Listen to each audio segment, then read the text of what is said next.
Good morning, students. In geography, our fourth lesson has completed. Now we will start fifth lesson, that is earthquakes and volcanoes. Okay, and the Earth's surface is never static. It is dynamic and ever changing. जो earth surface है वो static नहीं है, एक जैसा रहने वाला नहीं है.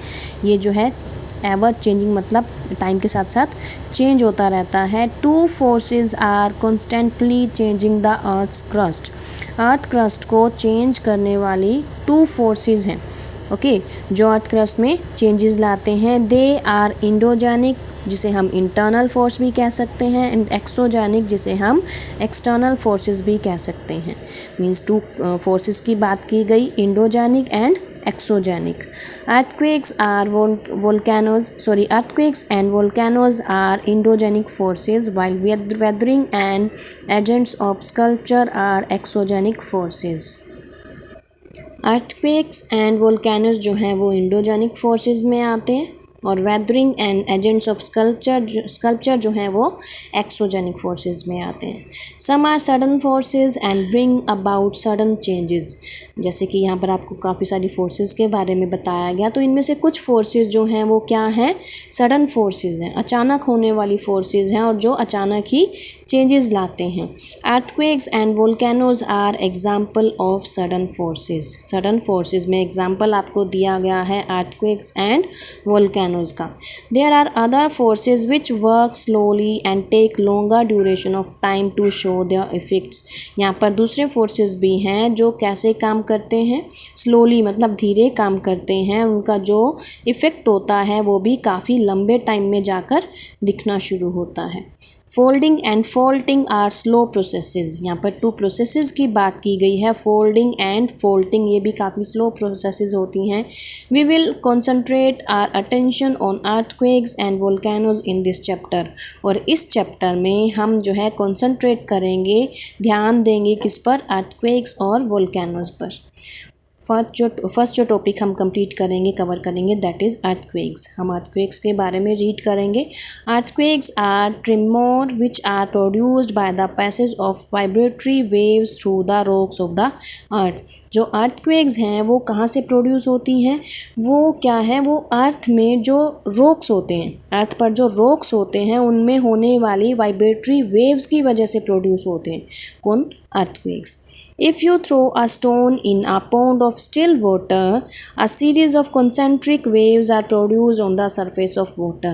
इसमें आपको बताया गया कि अगर आप क्या करते हो, खड़े हुए पानी के पॉन्ड में, तालाब में जो है अगर स्टोन फेंकते हो, पत्थर अगर फेंकते हो, तो वहाँ पर कुछ जो वेव्स हैं, कॉन्सेंट्रिक वेव्स प्रोड्यूस होंगी वाटर के सरफेस पर. These waves spread out in all directions from the point where the stone strikes the water. और ये जो वेव्स हैं, जिस पॉइंट पर आपने स्टोन फेंका है उस पॉइंट से सभी डायरेक्शंस में फैलना शुरू हो जाती हैं. Similarly any sudden disturbance in the earth crust में produce vibrations in the crust which travel in all directions from the point of disturbance. और उसी तरह ही जैसे कि हमने यहाँ स्टोन का एग्जांपल लिया था, उसी तरह ही कोई अचानक जो डिस्टर्बेंस है वो अर्थ क्रस्ट में होती है, और उसके होने से जो है वाइब्रेशन स्टार्ट होती है, और उसके बाद जो ये वाइब्रेशंस हैं वो सभी डायरेक्शंस में होना स्टार्ट हो जाती हैं. किस पॉइंट से? डिस्टर्बेंस के पॉइंट से. जैसे कि यहाँ पर हमने जहाँ पर स्टोन फेंका था वहाँ से जो ये वेव्स हैं अलग अलग डायरेक्शंस में जाना स्टार्ट हो गई थी. ओके, उसी से ही जो है ये अर्थक्वेक हमें फील होता है. ओके, उसके बाद हम रीड करेंगे फोकस एंड एपिसेंटर. फोकस और एपिसेंटर के बारे में रीड करेंगे. The place of origin of an earthquake inside the earth is called its focus.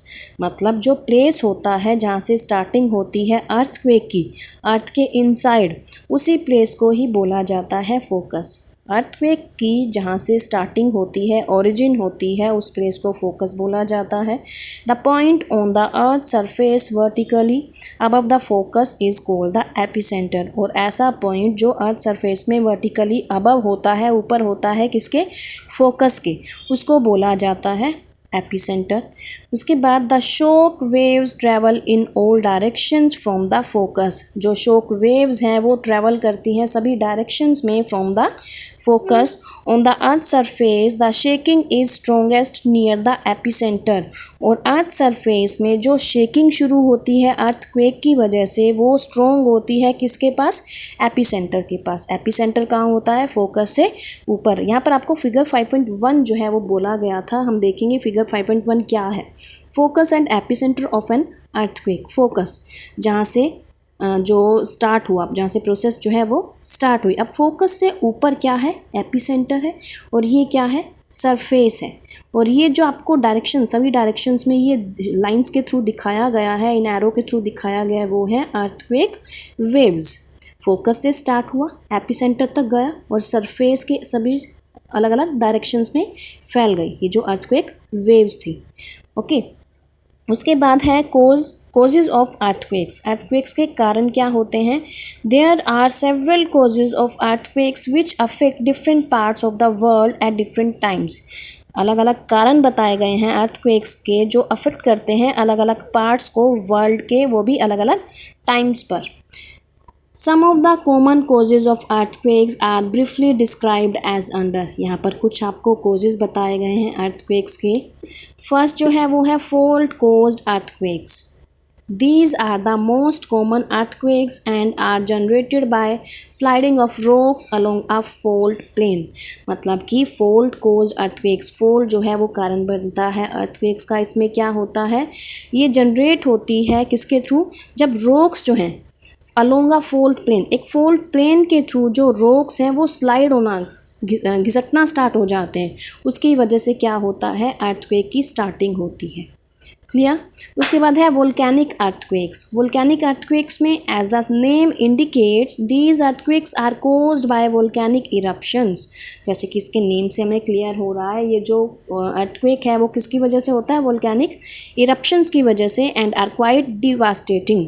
However these are confined to areas of active volcanoes. मतलब ये डिवास्टेटिंग काफ़ी ज़्यादा इफेक्टिव होता है, इसकी वजह से काफ़ी इफेक्ट पड़ता है वोल्केनिक, जो वोल्केनिक इरप्शंस की वजह से होता है।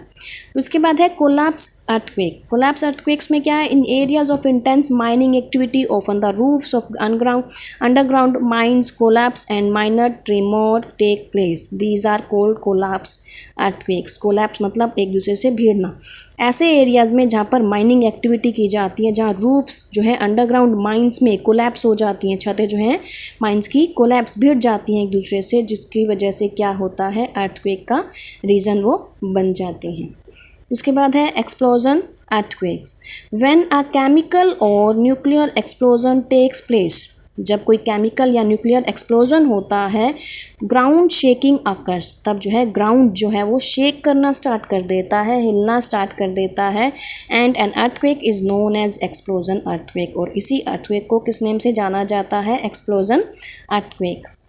उसके बाद फिफ्थ पॉइंट है plate tectonic theory. The most important and widely accepted theory regarding causes of the earthquakes is the plate tectonic theory. मतलब काफ़ी इंपॉर्टेंट माना गया है इस थ्योरी को, जिसमें अर्थक्वेक के रीज़न की बात की गई है। Plate tectonic theory. Rigid lithospheric slabs और rigid and solid crystal layers are known as plates. जो लिथोस्फेरिक स्लैब्स हैं उनको किस नेम से जाना जाता है? प्लेट्स के नाम से। The crustal plates are constantly moving at different speeds. और ये जो प्लेट्स हैं वो मूव करती रहती हैं अलग अलग स्पीड्स पर, अलग अलग डायरेक्शंस में, in different directions. The convergence and divergence of plates leads to the occurrence of earthquakes. और जो कन्वर्जेंस एंड डाइवर्जेंस प्लेट्स होती हैं वो किस चीज़ का कारण बनती हैं? अर्थक्वेक्स का।